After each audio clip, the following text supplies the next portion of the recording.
Okay, I'm forgetting something for tomorrow morning. Let's see. That one's Kim. Oh, yeah.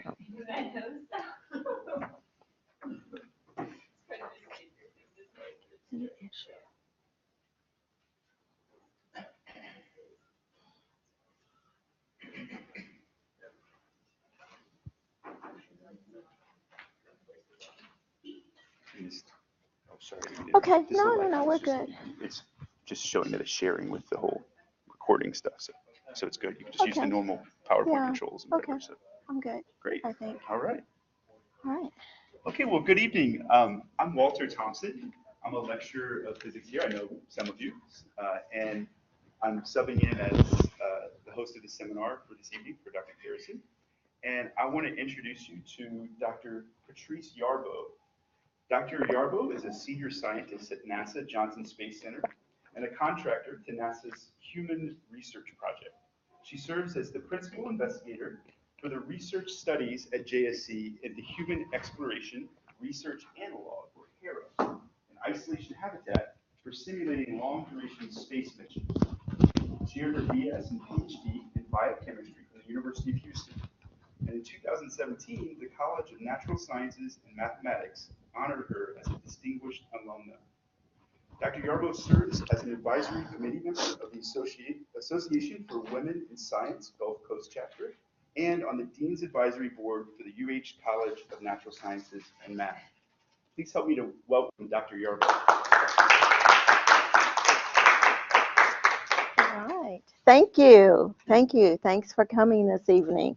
And a special thank you to Dr. David Garrison for actually extending the invitation to me.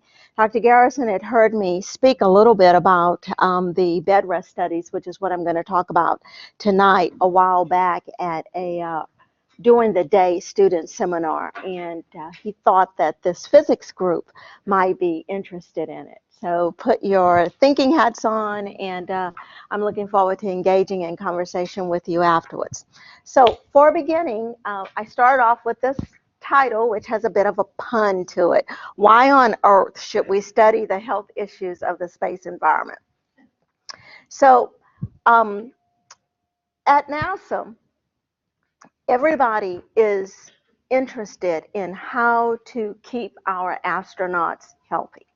And there's a number of ways to go about that. And if you think about logistically, in somewhat of an oversimplified way, there is the flight portion of NASA, and then there is the research portion of NASA. And I am actually on the research portion.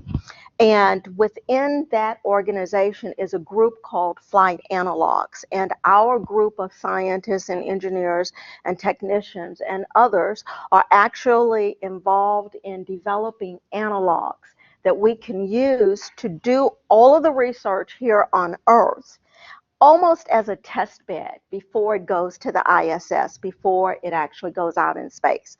And the whole reason behind that, of course, is it'll just be faster and it'll be less expensive.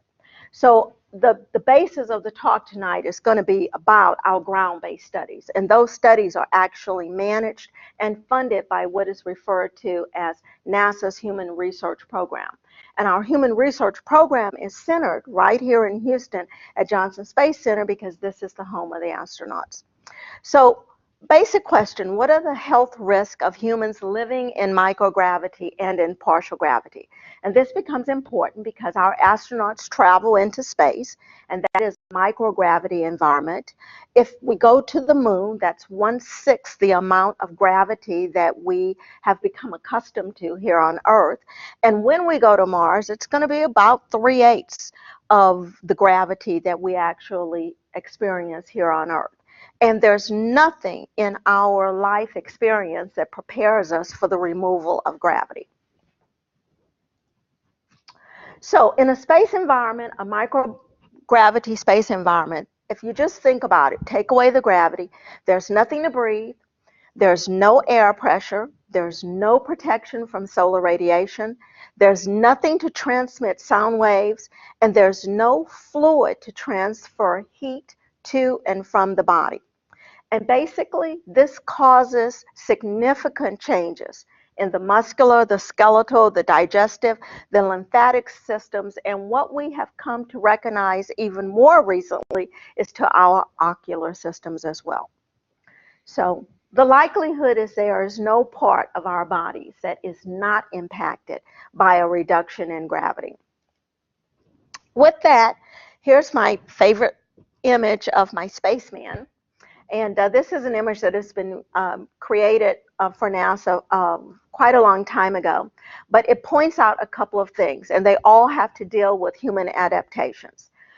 In a microgravity environment, there is a change in sensory input, and that actually causes disorientation. With the absence of gravity, you're not being pulled down. It's kind of hard to know up from bottom, one side from the other. Kidney filtration rates increase, bone loss is significant, and as a result of that, the astronauts are at risk of getting kidney stones.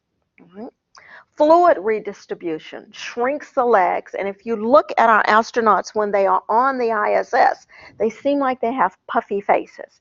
And that's because instead of the fluid be distributing from head to toe, as mine is because of the pull of gravity, we don't have that pull of gravity, so we have a shift in the fluids, and it rises to the head region. So thus the puffy faces that you typically see on the astronauts on ISS. Touch and pressure sensors, they register no downward force because there's no gravity. The weight-bearing bones deteriorate because they need to be loaded in order to be strengthened. And then there's fluid redistribution, as I spoke about. But if you think about it, that's going to cause a congestion in the head area. So there's going to be some discomfort with being in space. Our human spaceflight research is ultimately wanting to create an environment that's going to give the same effect that occurs in space, but here on Earth. And the primary effects can be categorized into physiological or cognitive and behavioral. And for those of you who have heard me speak before, or for those of you that are watching what is currently going on right now with our HERA program, where we put people in isolation, that really refers to the cognitive and the behavioral testing that we're doing, where we're asking questions of when people are in isolation just with each other in the equivalent of a mission control, how do they fare over very extended periods of time? Because the going rate in estimation to get to Mars right now is about 9 months. And you're going to stay about a year at least if it's going to take you 9 months to get there. So by the time you're through with the basic math, you have about 3 years that you're away from friends and family. But that's not the topic for tonight. Tonight, the topic is really based upon the physiological changes and how does the human body adapt to this. So our ground-based analogs that are an analog for the purpose of microgravity is our Bedrest analog. So NASA has a number of analogs. Most of them are not on site, which is what is unique about HERA for the psychological studies. The Bedrest studies also were not on site. I will discuss that a little bit later. But those we did in collaboration with our long-term partner at the University of Texas Medical Branch down on the island in Galveston. So we develop an analog that we think is going to give us the experience that is comparable to the experience in space. And then we do a battery of tests and we ask, what can we learn? And then can we confirm that what we're looking at is even relevant by the outcomes being similar to what we observe in astronauts? By doing it this way, it allows us to do a number of studies because it's very expensive to do each single study. The key is to do a bunch of studies, but to schedule them and organize them so that each of the studies gets what they want out of it with respect to the research, but that it does not interfere with the other research that's being done. And I will tell you that is a challenge when you have 20 principal investigators that come with their wish list that is very long, And then our team is asked to integrate their study so that they do not interfere, and then each of those investigators get everything they want. So they never get everything they want. And we always have more drama than we anticipated. But we do get the job done, and I want to be able to give you some evidence of that tonight.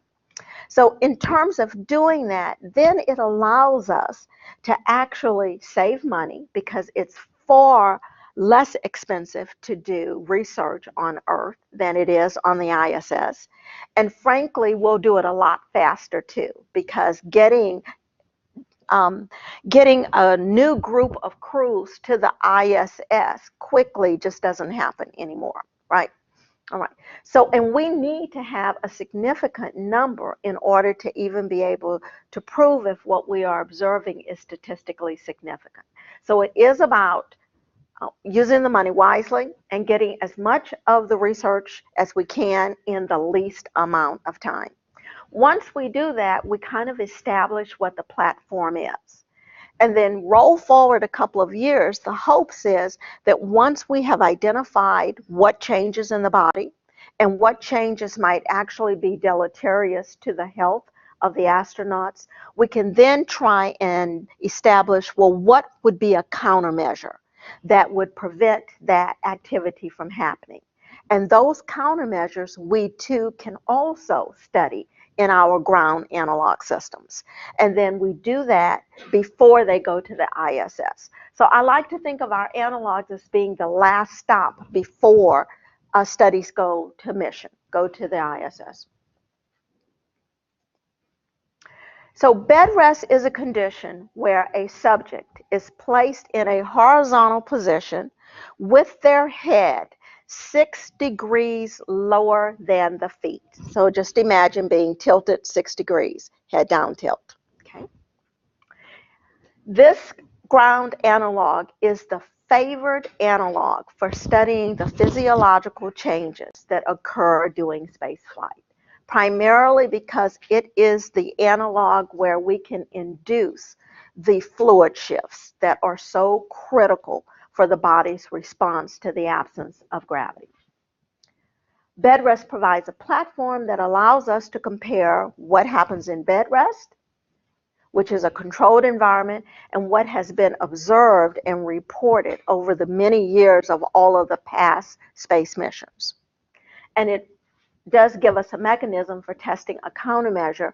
And by the time I get to the end of this talk, I would have told you about a countermeasure that was studied about 4 years ago and has recently been published on. So what happens during bed rest? Well, you stay in bed long enough, there will be deconditioning. The weight-bearing muscles and the bones of the lower body will, without standing up, without the pull of gravity, the bones don't load. Without the loading, the weight-bearing muscles and the bones deteriorate. Muscle mass decreases, body fat increases, and muscle and fat deteriorate and change pretty quickly. It can just be a matter of weeks. All right. And depending upon the age of the astronaut, it might actually be a matter of days. Decreases in the bone density occur on average of about 1% a month, where the major impact has been seen in the decrease of the bone in the hip and in the decrease of the bone in the pelvis. And it appears to be the last of the categories of where it is restored after reconditioning. Decreased in mobility, the fluid shift toward the upper body, cardiovascular deconditioning. It's actually been observed that when you actually look at where the heart is placed in the cavity, in a deconditioned position, and we've been able to observe it in bed rest, it actually shifts, literally shifts out of the cavity that it rests in. Okay? Alterations in the immune system and altered cognitive functions. But in general, we're not using bed rest for cognitive functionings. What we use for cognitive functioning is a isolation chamber. With respect to the immune system, in general, it has been observed that our immune systems are very robust. In general, most of the changes that are observed in the immune system, it takes between 60 and 90 days of deconditioning in bed rest before those changes are observed. Quite unlike bone and muscle. Well, you'll see it a lot sooner than that. So maybe one question is, well, why 6 degrees head down tilt? And it was a question that I asked when I first came to the project. And it has to do with basically the empirical observations that were made and were cataloged. So back in the early 70s, cosmonauts were coming home from these long duration missions. And there's articles about this. And they were having difficulty sleeping. And they were continuing to say that they felt like they were slipping off of their beds. So after you say something that's unexplained to a scientist, they're eventually going to figure out a way to try and observe that and to see if they can take a measurement that can actually demonstrate that it actually does occur. So this was repeated over several missions. Finally, somebody came up with the idea that they were going to raise the foot of the beds so that the cosmonauts would not feel like they were slipping. And then they adjusted how much they raised it to what their level of best comfort was. And their best comfort was at 6 degrees head down tilt. So there's a practical reason why we started there. And so most of the literature is on 6 degrees head down tilt. And that's what I'm going to talk about today. So it is currently the accepted model for studying the physiological effects of spaceflight on bone, muscle, and cardiovascular systems. And so all of the international space agencies, whether it's the European agency, the German agency, NASA, the Japanese agency, everybody is doing studies at 6 degrees head down tilt.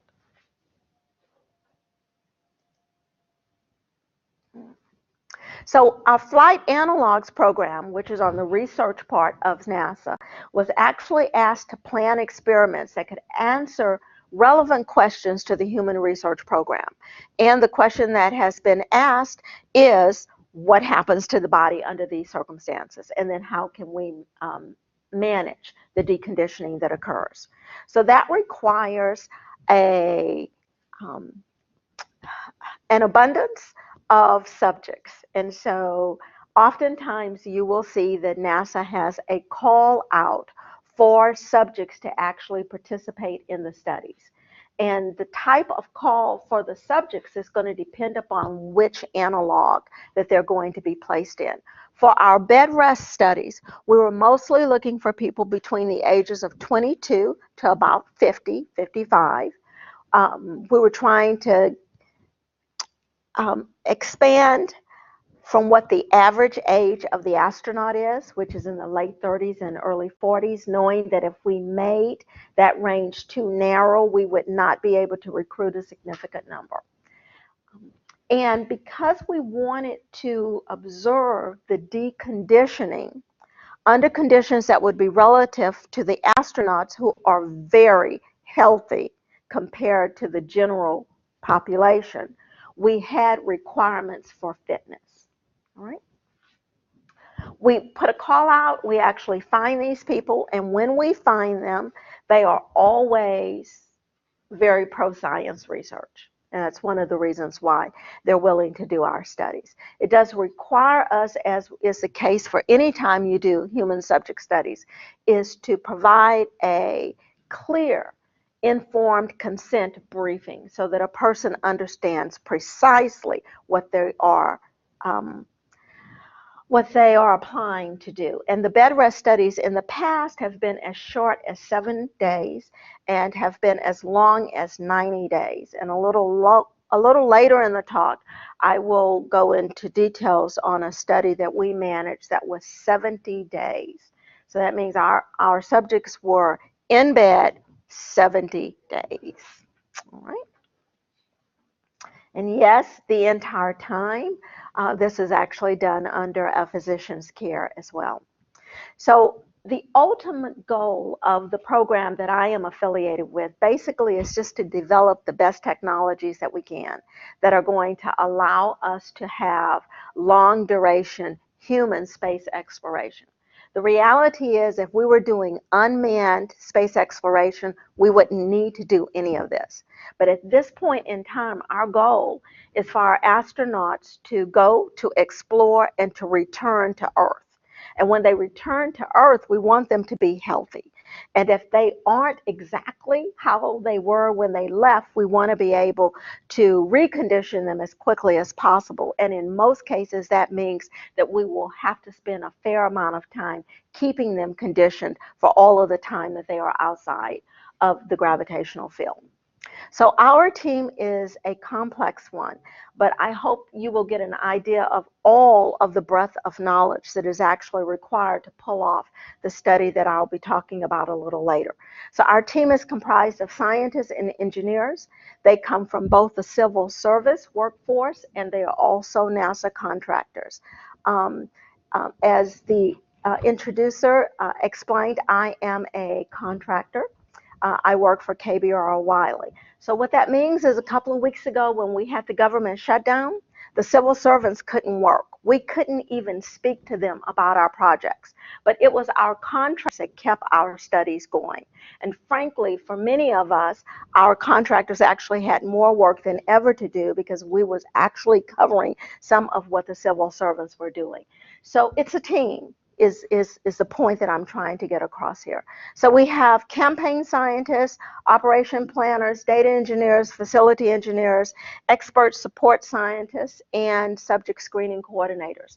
And it pretty much begins with subject screening coordinators because these are the people who actually help us identify who are going to be the subjects that will come and do our studies.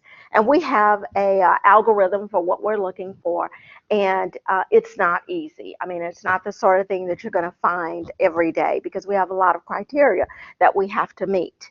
Then there are the engineers that are oftentimes involved for our bedrest studies on the front end in developing the beds that we actually were using for the duration of the study that have the 6-degree head down tilt. For some of our other studies, like the HERA program, it's the engineers that were actually refitting the isolation unit that was originally at one time placed at Desert Mars, but is now on site and is the 636 square foot facility that we actually house our subjects in. So the engineers and the scientists work hand in hand. The scientists are the ones who are asking all of the questions and trying to get all of the answers too.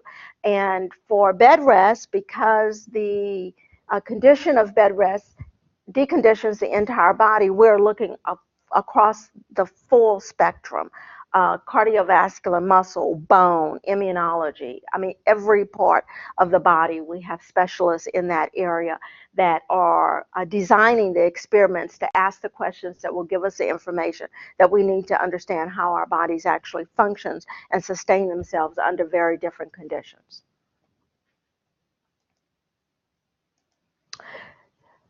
So the unit that we did our bed rest studies in. So I did bed rest studies with NASA for 7 years. And then when we ramped down bed rest studies locally so that we could become a part of the international bed rest studies that are now being conducted in Cologne, Germany, at that point, I then shifted over to our HERA program. So I've been involved in the behavioral studies for our subjects. But at the time, between 2010 to 2015, we were conducting the bed rest studies at the unit that we refer to as the FARU, which was the Flight Analogs Research Unit. So down on the island at UTMB in the large buildings that are referred to as the towers, on the top floor, the 6th floor of the Children's Hospital, the entire floor was a dedicated wing for bed rest studies that was referred to by the acronym, the FARU, because NASA has an acronym for everything. But this was a partnership as well, too. UTMB put in the dollars, provided the space, provided some of the personnel, and then NASA basically paid for it, and the construction was done. What was really important about this is that that unit on the 6th floor was completely capable of operating. It had all of the resources that it needed there, including a kitchen. So when there was the hurricane that hit, it was actually the FARU was the first research that was conducted at UTMB in completion. It was the first set of studies that was able to be conducted because it was self-sufficient. So it was a great system, and we had that for, I think, about a total of about 7 years, even though I was involved in it only for about 5 of those. The studies were integrated into what we call study complements, and once again on a non-interfering basis. And the reason why we call them complements is because technically you need to define in advance what sort of statistical significance you are aiming for. And that is going to be driven by the number of subjects that you can do the number of experiments on. Okay. Once that's defined, then we split them up into missions, and multiple missions actually make a complement. All right. We have standard conditions, which are the controlled set of variables that we keep consistent across all of the complements. And there were a number of them for bed rest, the duration of the study, the tilt of the bed, the temperature of the room, very controlled environment. And standard measures are a battery of tests that are integrated into all of the complements. So NASA gets a large amount of data on a small subset of testing because it's organized that, for example, everyone who does a bed rest study, irrespective of what the individual PI studies are being conducted, will do the battery of tests. And if you run tests over a number of years, 5 to 10 years, you then get a large subset of these standard measures. And so that's the definition of the standard measures. And then those become the measures by which are used to compare what actually happens over the many years of in the astronauts. The purpose of the standard measures, first of all, is so that we can actually characterize what actually happens when you put people 6 degrees head down tilt. And then once we figure that out, and then we figure out what may be a plausible countermeasure, then we test it under those same conditions and see if we get the desired effect. So the standard conditions, this is a hospital room at UTMB. You see there are 2 beds in it, and each of our rooms housed 2 subjects at any one point in time. Both were at 6 degrees head down tilt. The room temperature was was approximately 72 degrees plus or minus 2 degrees. The study duration varied. This was set for a 60-day study, which was a classic bed rest study length. But as I said earlier, there were studies that were done as far out as 90 days, and the one that I'll talk about at length is going to be 70 days. What was similar between all of them is that there is a pre-mission phase, there is a mission phase, and then there is a post-mission phase. And the pre-bed rest phase was 14 days, 13 to 14 days. That was a time where all of the baseline data was actually collected.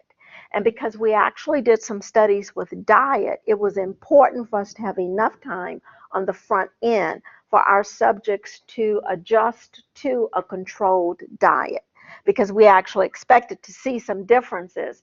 For example, if you were eating the bed rest food, there's a good chance that it had a lot less sodium than everyday food would have. And so we would expect to actually see some differences in fluids as a result of that. And we wanted all of those to actually stabilize before we actually started our study.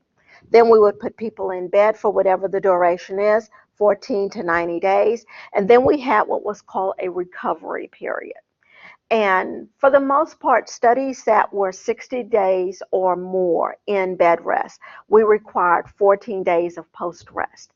And we had exercise physiologists that were skilled to create a reconditioning program that would get our subjects reconditioned within 14 days. So even if you did a bed rest study and became fully deconditioned, before you went home, you were reconditioned. Okay. Sleep-wake cycle was to wake up at 6 in the morning and then lights out at 10 p.m. We had monitoring 24 hours a day. Remember, we're basically doing the equivalent of a clinical study because we need to capture data under controlled environments, which means that we need to be able to demonstrate and to be able to prove, frankly, that if we say that the subject stayed at 6 degrees head down tilt, that they did. So we had complete 24/7 monitoring. We monitored two ways. There were cameras inside of the rooms, and then there were also, as what you're seeing here, is subject monitors that are sitting outside in the hallway looking into the rooms. And basically what we were looking for was any subject, once they had gone 6 degrees head down tilt, any subject who would stand up or sit up was in protocol violation. And frankly, that was the end of the study for them. Because once those fluids shift, then we have to start all over, right? Okay. So daily vital signs: blood pressure, heart rate, body temperature, respiratory rate, body weight. Fluid intake and out was measured, and there was psychological support that was provided. But unlike the studies that we are doing now, bed rest is not in isolation.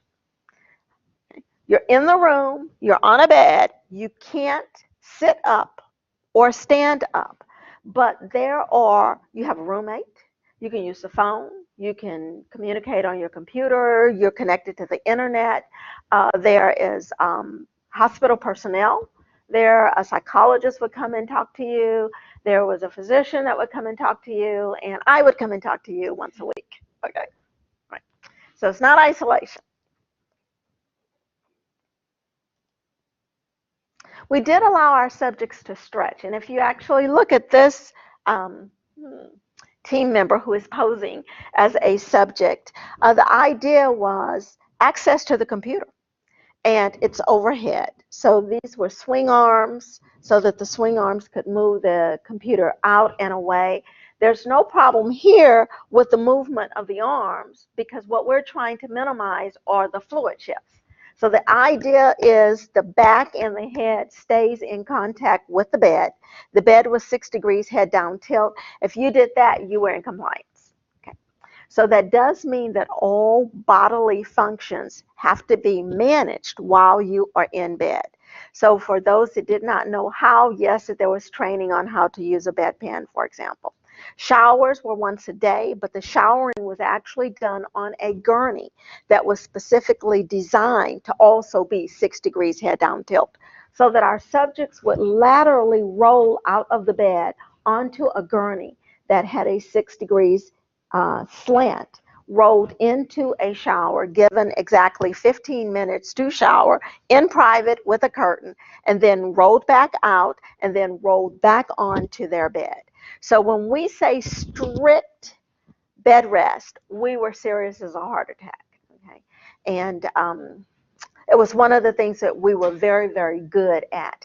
And as a result of it, some of the data that was collected over the many years was more precise than other data had been because there were not these small failures to maintain the 6 degree head down tilt. No exercise was permitted because what we were trying to understand was what happens in the absence of gravity.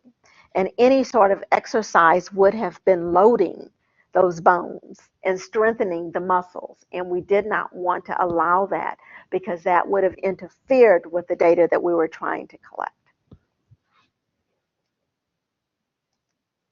standard diet. It was a diet based upon the NASA spaceflight nutritional requirements, and we captured everything. Just think of it as what goes in comes out. So the amount of urine was measured, lots of it. Think about it, you know, the number of subjects for the number of days. No caffeine. That meant no chocolate, no cocoa, no tea, and no herbal beverages, right? All right. That was a deal breaker for a few people, so not everybody could do bed rest, but these were the requirements. All of the food was to be consumed. We set the diet based upon wanting the person to not lose or gain more than a 5% differential. So our goal was not to starve anybody, and it wasn't to fatten anybody up either, and it was one of the things that we was trying to hold as a control. All right. We had clinical labs that were done on all of the specimens. That meant a huge amount of blood and urine studies that were for the purposes of monitoring the subject health, because that's the information that we wanted. We looked at general immune status, viral specific immunity. A lot of that was either Epstein-Barr virus, for example. There was some latent viral reactivation work that was done on the herpes virus, and one of the hallmarks of what came out of some of the Bedrest studies several years before was that the immune system did start to get compromised after 60 days, and oftentimes there was evidence of if anyone had had a prior herpes or chickenpox infection that could have been reactivated. And then nutritional analysis, everything was measured. We were looking for markers of bone resorption, anything that was related to the regulation of calcium, and also kept track of antioxidants. So a little bit here about the nomenclature here. The BR is for bed rest, and the nomenclature was if it was a whole number, and they all are because each one of those numbers actually represents a day. So if it was negative, it was pre-bed rest, or the baseline period of time, which was up to BR minus 14. And then on this one, you're seeing that on bed rest day 28, which was halfway through for the day 60, is when this measurement was taken. BR plus 0 was the day that they stood up. That is the first day that they stood up after being in bed for whatever period of time. It was a crucial day for the investigator because, of course, everybody wanted to do all of their analysis on the very day that they are first up. We got most of it in, and it was an extremely busy day for our subjects. And then +5 is to be able to start to get some idea of what's happening with what naturally reconditions. So that's the nomenclature. In terms of the amount of studies that were done, it covered everything. I'm giving you just a few examples here with some pictures which will give you an idea. But bone density, right? We're very interested because probably one of the hallmarks of space travel is the reduction in the density of the bones for the astronauts. And this also turned out to be a great body of research that has provided information for the general public, and in particular for older women over the age of 55 and older men over the age of 65, as naturally their bones also starts to erode in terms of the density. So it's a good example when I say of that the research that we're conducted in at NASA is of course intended to help us plan for the improved and sustained health of the astronauts, but virtually everything that we do actually has a value back to the human public as well, to the general public as well. QCT is a little different than DEXA, looking for bone density, because this is a mechanism by which you can not only look at the mass of the bones, but also look at the structure of the bones. And it is many of these scans that gave information with respect to the reconstitution of the bones, particularly in the hip and the pelvis areas, which were the areas that seemed to take the biggest hits with respect to the degeneration of the bone.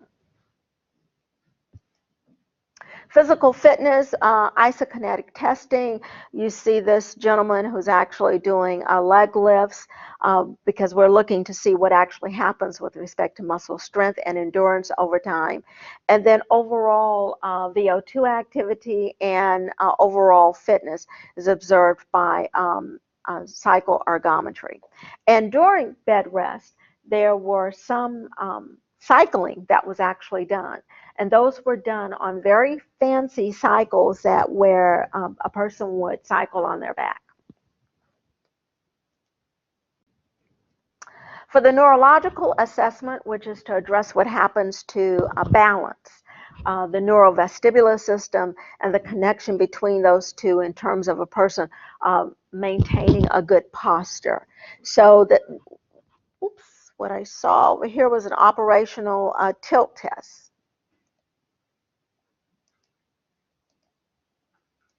Yeah. So you stand on this platform, and this chamber moves. And you stand on it, and it's swaying, and it's moving. And so it's actually measuring the balance of the person. And it was very clear that when our subjects first, a few days after being in bed and supine for 60 days, they weren't very good with respect to balance. And we were looking actually for indicators of that being improved over time.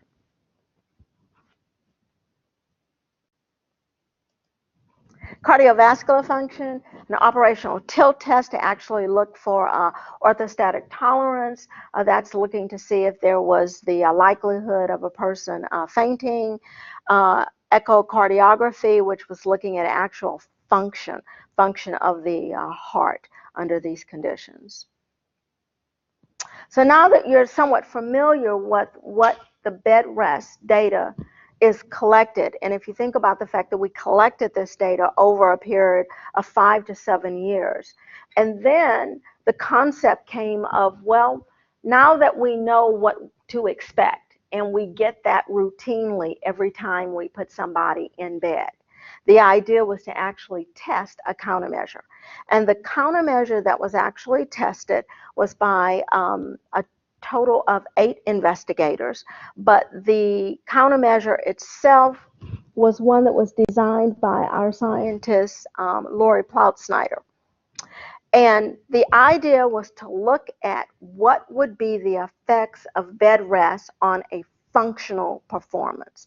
So not just looking at the standard measures and how they vary, but for the outcome to actually be functional based. So how much bed rest will give you what reduction of performance, and how much reconditioning do you need in order to restore that performance to what it was before the person went into the bed rest phase.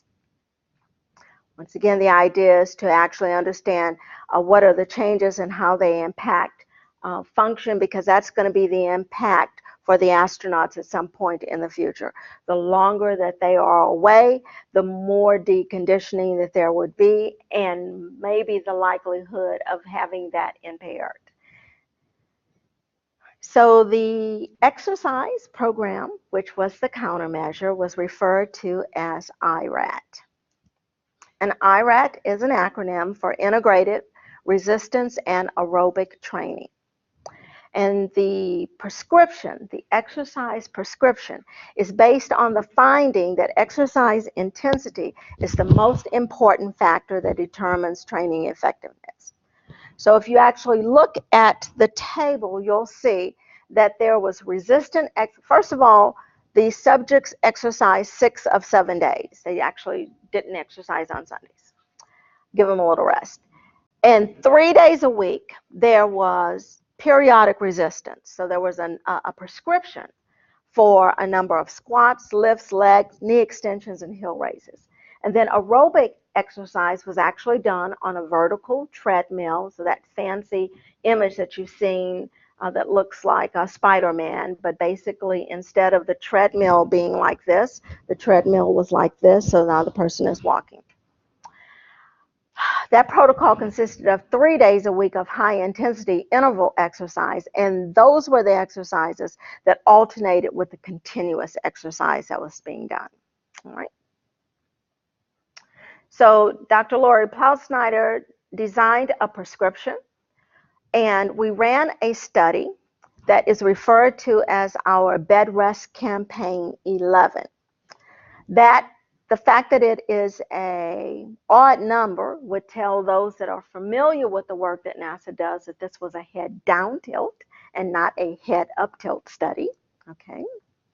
This one was 70 days, and there was a reason why it was 70 days, and it has to do with number 3.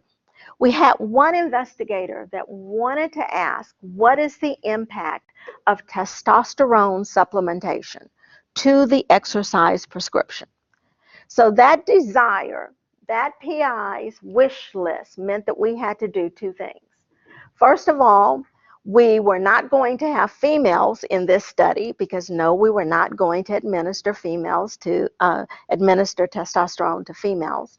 And it also meant that we needed to come up with a cycling for the amount of testosterone. And the investigator wanted us to start off with testosterone, to have a period of time where none was given, to have that repeated, and then to have it end with testosterone. So we did 2 weeks on, 2 weeks off, and we did that at 5 cycles. Thus, we had 10 times 7, 70 days. Okay. So it's not really magical. Ask a scientist, and there's a reason for everything. All right, so this study, it was actually 6 integrated studies, and then you add on to it the measures that were actually being done in the background always. So we had one investigator that was looking at functional performance, and it was really an amazing kind of maze that the subjects would actually go through, and there was functional activity to do every step along the way. Those tests were done before they went into bed rest, and then after they went into bed rest, and then after they were reconditioned. Then we had the IRAT, which is the resistance and the aerobic training that was actually done. We had the testosterone supplementation. We actually had an investigator that was very curious to what was the effect of a person's ability to smell after they had been at head down tilt for a particular period of time. So this one was coupled with a food study, and they took a lot of data with respect to how much did a person enjoy or not enjoy certain foods after being in head down tilt for so long. It was our first effort to actually do what was called a detection of attitudes. And this was an investigator who was really interested in a behavioral study, was interested in how did the language, how did the way a person communicated, how did the word usage that they selected change over time that maybe would be indicative of their mood after being in bed for an extended period of time. And then we actually had an investigator who was looking at cognition changes by doing functional MRIs. No, we could not do MRIs while they were on bed rest because we couldn't get the 6 degrees head down tilt. So it was a pre-MRI functional, then the duration of bed rest, and then looking at what were the MRI scans relative to what was observed before they went to bed rest. All right, so all of these investigators, and it took us a while to do this. We actually started at spring of 2011, and you can actually see we had to stagger it. Then we got the question to add the testosterone supplementation to the study, and at this point we were recruiting men and women. At this point it was men only. And we completed the study with the number of subjects that we needed. We had a 3-way split of 8 subjects. Those subjects were controls, no exercise, exercise, and exercise plus testosterone. So we had 3 arms to the study. And then in spring of 2014, right around the time that we were finishing up, we had an investigator that came in with a new piece of equipment. And we used the bed rest as a mechanism to basically, flywheel was a test bed to actually see how might it work. It was a small piece of equipment that allowed you to do both aerobic as well as resistive. And so all of the studies were completed at the end of 2014, like December 30th, something close to that. And then there was a couple of years for the data to be analyzed, to be cleaned, and to be shared between the investigators, right? Because we had 7 plus an 8th one. So the outcome of all of this was in an article that came out in 2018. So if you're interested, this could be homework. The title of it was Overview of the NASA 70-Day Bedrest Study. And much of what I've described to you here is described in this one article, because we had 7 investigators who each did an article on the actual science that they were actually responsible for. But because it was a rolled-up study, the overview actually describes how the study was designed and how the data was captured, information on the subjects with respect to inclusion and exclusion criteria. The bottom line here is that there were 24 subjects that were randomly assigned to these 3 groups. And what you may want to know is, well, what came out of all of that? Because, you know, you guys started that in 2010 and you published it 8 years later. And what is the take-home message? So I've tried to put here just what the take-home message is. But for the most part, a lot of the data is still being evaluated with new concepts.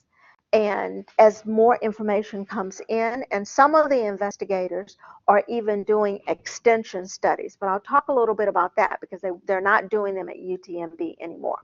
So the first thing was we were able to demonstrate that doing a 70-day study could actually give us reproducible and robust data. So the 70-day Bedrest study was not the longest study, but it was at the time of inception the most complex study that had been conducted by NASA for bedrest. Right? We were able to demonstrate that we have a suitable platform and that we have a mechanism where we can evaluate a proposed countermeasure. The second important hallmark was we were able to demonstrate that using the integration of the studies was effective to support multiple investigators. If you just simply think about, we had 24 subjects in a 3-arm study that did 8 different investigative studies, but they were all done one site, right? Not multiple sites. They were all conducted by one team, and they were all analyzed over a 5-year period, all right? And the third one is that the research benefits did include the ability for the investigators to share the outcome measures across the investigations. And the testosterone study is an excellent example of this, because when we first started the design of the study, it was a 2-arm. It was going to be a control and exercise. So instead of waiting to do a total another story, which would have been even a longer duration, more money, more subjects, and a later period of time to even be able to start, so it would have delayed the acquisition of the data, we figured out how we could incorporate it before we got in too long. So the platform has been established, and we have been using it now for years and years and years. And our international partners have learned a lot from us. And one of the things that has come out of all of the research is that for the ongoing studies, there are international standard measures. So we talked about what were NASA standard measures. Now they are international standard measures. So I'm going to be very brief on this one because we usually leave the outcome of the research data to the PI who is actually responsible for it. But there's 2 of them that I'm going to talk a little bit about because there was so much activity actually at JSC on these. You might remember me saying that Lori Ploutsnyder, Dr. Who is an exercise physiologist who designed the IRAT program, and that was at Johnson Space Center. So that program actually showed great promise. And much of what that exercise program was is actually ongoing on ISS now. For those of you that might be familiar with some of the earlier sprint studies that were done, it's a modified sprint and has actually been modified and with improvement. There were multiple outcomes. The one that was probably the most useful with respect to the performance, which was what Jacob Bloomberg was interested in, had to do with the knee strength and aerobic endurance. And those areas were considerably more protected than they had been with other previous exercise prescriptions. Around the time that we were doing the ocular studies, there was the first breaking news that for astronauts that had been on the ISS for longer than 6 months, were some of them, at the time it was thought maybe 10% of them, were showing signs of vision issues, aberrations in their vision. And it was not clear what the cause of it, and we still do not know that. And it wasn't clear whether or not somebody was predisposed for it or if it was something that was actually induced on the ISS. What was known was that it was not observed in astronauts that were on the ISS for less than 6 months. So our IRB, our Institutional Review Board, was concerned. And rightfully should have been, because we are putting subjects head down tilt with the desire to mimic what would be the fluid shifts that the astronauts are exposed to. And we actually needed to find out whether or not that process in and of itself was going to be a risk to our subjects. For those of us that had worked Bedrest for about 5 years before that, inherently thought that probably not, because never in the previous Bedrest studies had we observed any ocular problems. But we didn't have a study designed to ask the question, were there ocular issues? Okay, so we did. And so for the studies, for the subjects that were in the 70-day head down tilt, our RB required us to do monitoring for vision weekly, which we did. And what I'm pleased to say is that for the 70-day study, for the subjects that we did the ocular monitoring on for that entire period of time, there were no clinically relevant visual changes observed during Bedrest. So it's very consistent with what we had before. The downside of that, though, is Bedrest did not appear to be a model for studying what is very real. And it goes by the acronym of a visually impaired activity. So it's referred to as VIP. And there is a lot of continued research on VIP now. And still to this day, we still don't know exactly what the issues are.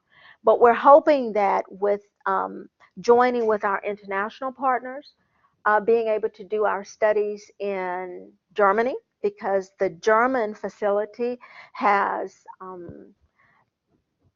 dedicated rooms where you can pump in carbon dioxide that will be at levels similar to what you get on the ISS, because some of the questions that are being asked is maybe what's happening on the ISS as a result of the environment. So then you start picking apart and looking at everything that's in that environment. The last thing, the last thing I'm going to speak about, I think I'm reasonably on time, is on our international Bedrest studies. So how are these different? So the whole concept behind the facility in Cologne, which has been up and running now for just about 2 years, is that everybody was doing Bedrest studies based upon their programming and their planning, which means that we weren't able to make perfect comparisons. For 6 degrees head down tilt was certainly maintained, but the duration of the studies, the room condition, the temperature, now carbon dioxide, the monitoring, how intense are you with respect to monitoring and being sure that there's no movement of your subjects? And so now we have what are international bed rest studies where all of the partners, the primary ones are NASA for the US, ESA for Europe, and DLR for Germany. JAXA has been involved as well. But those three agencies are the primary ones that are moving forward with the international bed rest studies. The idea is similar to what we have and what we had used here, and that is recruiting subjects that meet certain criteria of age and fitness, and then doing the conduct of the study in a very controlled environment where there are scientists and engineers and staff that actually monitor all of the daily activity. So with that, I'm just going to tell you that what you need to be paying attention to is there is a study that NASA is a part of that will start at the end of this month. And this study is entitled The Physiological and Behavioral Responses in Humans to Intermittent Artificial Gravity during 60 days of head down tilt. It also goes by the acronym AGBRESA. And that is because it was a European Space Agency study that was looking at asking the question that if you apply the equivalent of artificial gravity by using a small radius centrifuge and spinning the subjects, can you mitigate? Will it act as a counter to what would be the deconditioning of the body? And what little details that I can share is that there's basically going to be 3 arms of this study where there will be no centrifugation and then centrifugation under 2 conditions, where one will be for a fixed amount that I believe is 30 minutes a day. Don't quote me on that. And that the other one will be intermittent, 6 times 5 for your 30 minutes, but with 5-minute breaks in between. So that study will actually start at the end of the month. So even though we're no longer conducting bed rests at NASA and at UTMB, and it's not being conducted, strict bed rest, it's not being conducted the way I've described to you in the States anymore. It is now a part of the international studies that are being done at INVIHAV, and INVIHAV is in Cologne. So this is what I've described. There's a continuous artificial gravity group and then an interval artificial gravity group with medical monitoring and with this set of international standard measures. So just like we had our standard measures, the other agencies had theirs as well. And you get a leader from each of those agencies that get together, and collectively the scientists narrowed down a smaller subset of measures that will be done across all of the agencies. And just once again to give you some idea in terms of what those measures are directed to: sensory motor, muscle, bone, nutrition, cardiovascular, immunology, and now even a little bit more psychology, also because of the duration of the studies. So with that, I'm going to end just by saying that if you think in terms of all of the elements that are necessary to carry out a mission like this, the part of it that is really the most complex is the human element, right? And we continue to do this because it still appears at this point that we need, for the sake of being able to capture the best and the most data on any exploration, is for that to be a manned mission.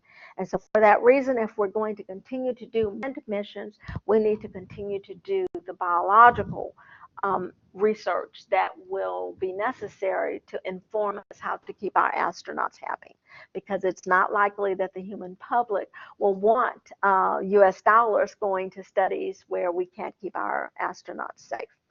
So at that, I am going to close, and I will take any questions that you may have. Yes? So I'm curious, you said that, obviously your subjects violate protocol, they're kicked out of the study. What percentage of your subjects actually make it all the way through, say, a 60 or 70-day study versus get kicked out of protocol violations or drop out voluntarily? About 90%. We were actually we were amazingly pleased, and I attribute it to the selection process. All right. So the selection process is very different depending upon what your analog is and what it is that you want to measure. So the biggest component for compliance on the Bedrest studies is for the persons that are avid exercisers, which is going to be very astronaut-like. But if you think about it, some of those people aren't going to want for their bodies to be deconditioned. They're just not going to want to do that. And so we had to identify those and not recruit them. It was just as simple as that. And we got better and better at it over time. But I would tell you, I had one subject because, in fairness, on the 70-day study, there were 3 arms to the study. So you could end up being a control where you did no exercise, or a control that exercised, a control with no exercise, an exerciser, or an exerciser who had testosterone or placebo. Everybody got an injection. They just didn't know which one it was. Okay. We could not tell the person before they signed the consent form which group they were assigned to, because that would have built in bias into the study. But they were told that whatever they were selected for, that they had to want to do it. Right? Not a single time did we tell somebody which arm they were in, and then they immediately checked out. Nobody did that. There were a few that didn't make it for true compliance reasons. I just kind of got sick of it, or just couldn't do it for that long. But I was really impressed. Very few. And I think many of those had thought process that, once I understood it, was something that I started to mention as a way to think about it. One of the subjects said to me that when you come in and you are exercising, your goal, your personal goal, is how fitter can you become than what you started. So it starts right on day 1 for you, and you're exercising, right? And you have some preferred or proposed focus, a goal, and how fast can you get there. But he said to me that if you are a non-exerciser, you have a goal too. Your goal isn't the exercising. Your goal is how short a time can you get to reconditioning. You got 14 days. Can you do it in less than 14? And so that mind frame, what made many of them want, frankly, to do the study, even though they weren't exercising, because they really wanted to understand even more about their amazing bodies.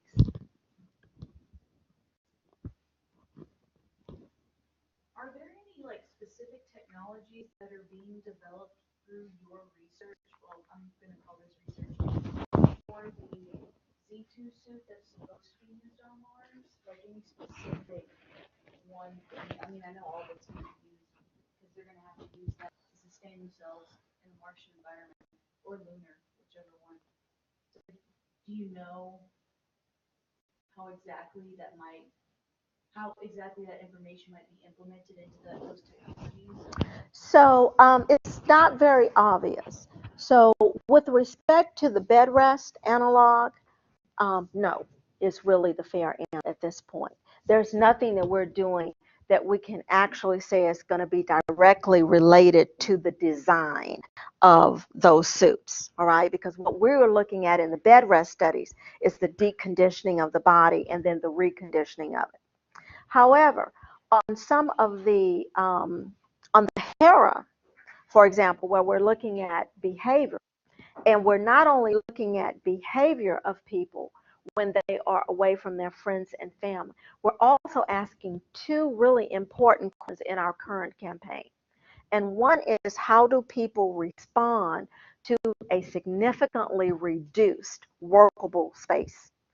And how do they respond to a significant increase in the lack of privacy? So on that first one, it's very much related to what's called habitability. So how well can a person maneuver or not injure themselves or move around and be efficient in a small space? And that information is going to directly inform your suit. You know, how big can it be? How thin is the fabric? What sort of flexing do you need? And all of that's going to be driven by how you're going to work in this dedicated space. Assume you're not like checking for specific psychological variables. How do you keep people reasonably engaged so they don't just get bored just because that can be Sure. real? Yes, no, that's a great question. That's a great question. And I failed to mention that up front. So for the people that are in bed, remember the key is just to stay on the surface of the bed. It sounds really easy, but I'm sure it's really hard, right, to do that for that period of time. So we're not limiting the brain. And frankly, what we did is we wanted people to be engaged and to have some quote unquote work to do. But they weren't going to be able to work like they were typically working. So they were all encouraged to take on a project. And you see these tiles we have in the ceiling at UTMB for the 5 years that we were there. Each of the subjects were given a tile, and then they actually designed that tile, painted something on it, drew something on it that was representative of how they spent their time. Now, to answer your question, we had a variety of things that people did. Some who were students, for example, that were prepping for medical school, used that time to actually study. Others wanted to learn a new language. Some of it was a little bit more practical, you know, like you just become a project manager for your wedding. I mean, but they needed, and they really needed to stay engaged, because what we weren't doing was looking at the impact of behavioral changes on the physiology. We weren't doing that in our Bedrest studies. So we needed to feel that that was being maintained and staying intact, so that the changes were mostly as a result of the uh, not being able to move and the fluid shifts. Right. And so that was the reason for the psychological support. And the psychological support kept an eye just to be sure that they weren't too moody, if you will. So, question. I guess just kind of what are your parallels between your Bedrest studies and after Scott Kelly has now come back home and just longer duration astronauts? Yeah, I haven't finished reading the book yet, but I have started it. So Kelly's the astronaut, so it's the real thing, you know. And what we have in our subjects is, at the end of the day, it's an analog. Everything that we talk about now on the HERA project with respect to behavior is being done in an environment where we are doing nothing to reduce the gravity. So we've isolated, if you will, wanting to study the behavior in a confined isolation module on Earth. And we just accept the fact that we aren't doing it in conditions where we've removed the gravity and have maybe stressed the body in a way that it would naturally be maximally stressed. But Scott Kelly had a whole lot to say with respect to the livable space, with respect to the privacy, with respect to things like that bring people comfort. You know, how much of what is personal that you can bring with you. Um, Also, how much free time can you have? And mechanisms so that you can have some separation. And so that has informed us for what we're doing in Campaign 5, which is not a part of this talk, but for those of you that are following HERA, the amount of livable space on the first floor of our 2-floor module has been reduced about 35%. And it was small to start off with. So we feel like we've become more closely related to mission fidelity there. The hygiene module, which was something that was an add-on to the module for the purposes of the first couple of campaigns of HERA, because we were doing a study on site and the IRB required us to provide just some basic um, privacy and mechanisms for bodily function. But as we've gone on, we knew from the very beginning that that space was not in line space-wise. It was very large. The shower was incredible. Okay, it was really big. And that's just the way that it was designed. So had the habitat been designed from the bottom up, it wouldn't have looked that way. But we inherited that from the engineers and then retrofitted it. And now we're going in and we're making the changes. Part of the push for Campaign 5 is to get information on space because the contractors are already envisioning what sort of capsule is going to be used for transport and how small is it going to be. And so we were actually tasked on our 5th campaign, which is our first mission, which just started a couple of weeks ago, to try and understand how small is too small. And so it's designed to actually provide direct information. Yes. Okay, so sort of two-part question. At the beginning, you mentioned something about the problems that come with being in a microgravity environment. And one of the things was kidney overproduction. Now, is that because there's fluid floating up and they want to work in a top-down fashion? And it's up there, it's going to start pumping it through. Is that what causes it, or does being in microgravity do something physically to the kidneys to make it over?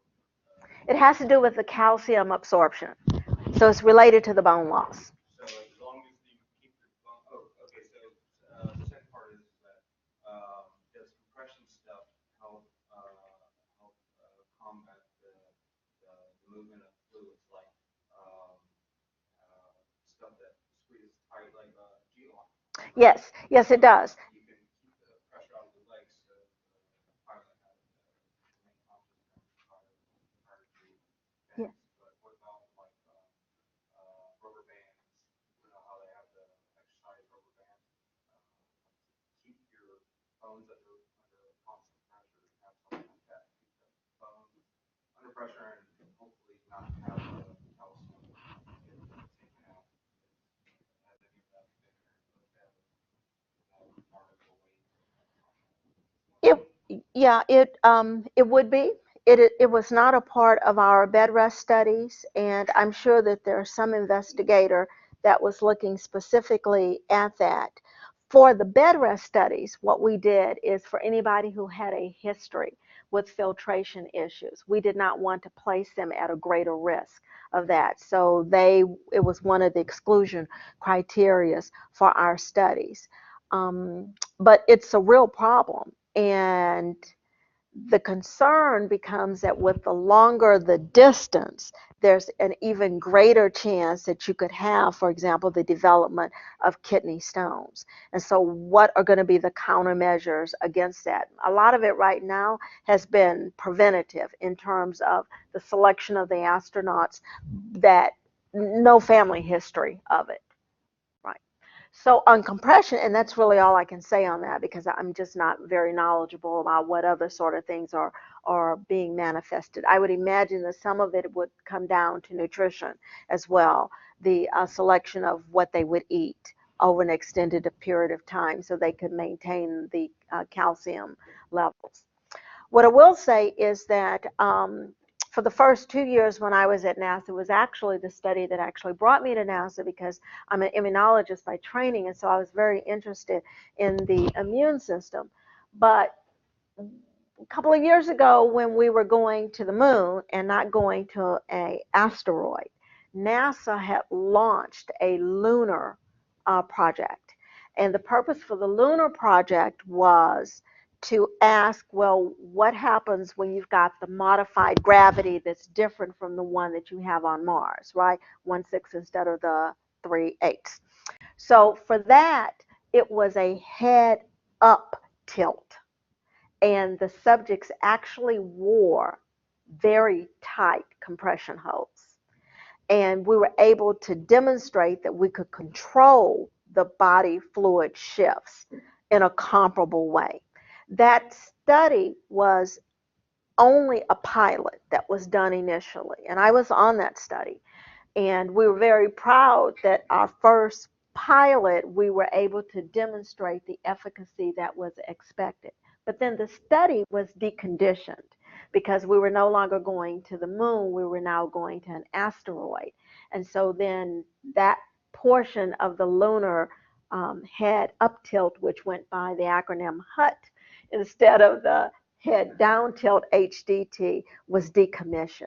There's been questions on maybe if we want to resurrect that now, particularly the plan now is a lunar gateway where there would be travel to a in-between spot, the moon, for resupplying and then launching from there to a launching from there to Mars. So the way we've managed that for our campaign 5, our simulated mission is also a lunar gateway. And the final destination is Phobos, which is the moon of Mars.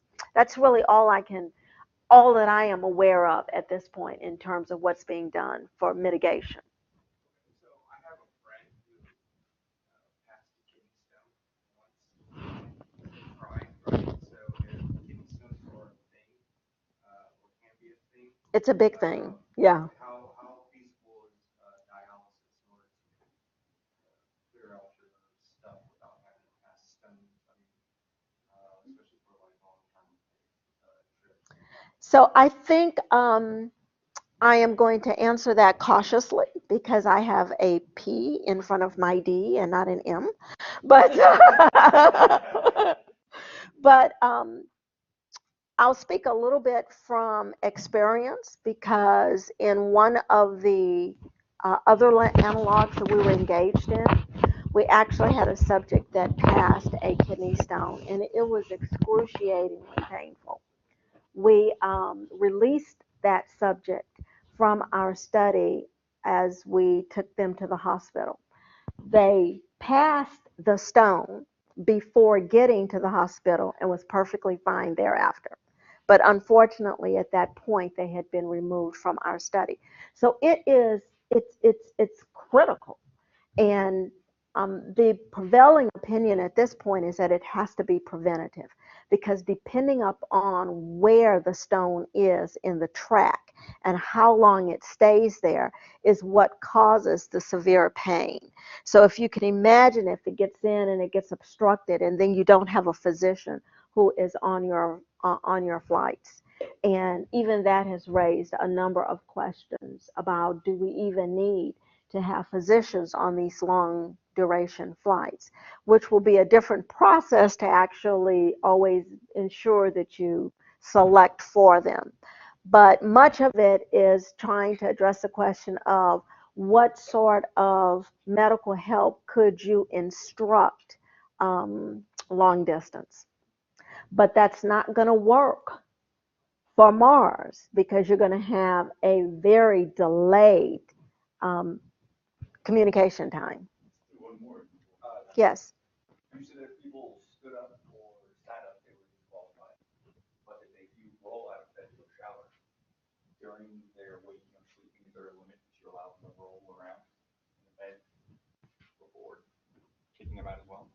question. Good question. So we really didn't kick them out. They kind of kicked themselves out. And I can only think of maybe one case where, a person just sat up. And so that subject was ready to go. And it is what it is. I mean, those were just the rules. But I do want to be sure that you understand that when our subjects were in bed rest, that they were not mummified, where they just had to, that they could move. I mean, they had a lot of flexibility. They could use their upper bodies, their arms. They could pull that computer. They could.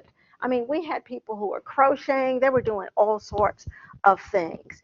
The key was to maintain the contact with the bed so that we could actually minimize the fluid shifts, because any amount of fluid shift was going to take us back to square one. Yes. And when it came to eating, I should have mentioned this, that because we were concerned about maybe the choking hazard if you're eating in a head down tilt, right? So they could prop up on their elbow for not 1 minute more than 30.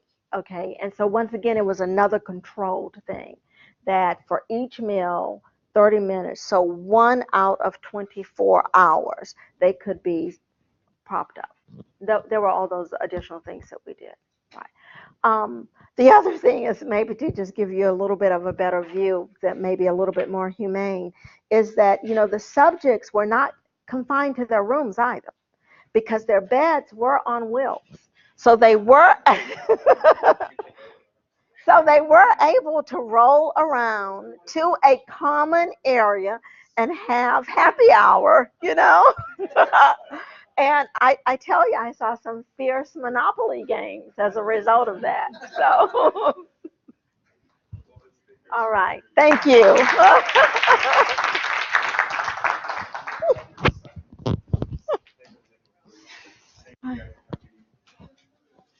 Are we turning papers in? Thank you. Your assignment before you leave, if you could just start a file right here, that'd be great. Thank you. Yeah, I'm gonna kind of end this. Yeah. Okay. Absolutely. Whew. You don't want me to go home with this either. I need to remember to pick this up. Wanted to mention something to you. Yes. You were talking about What's your name? Will. Will.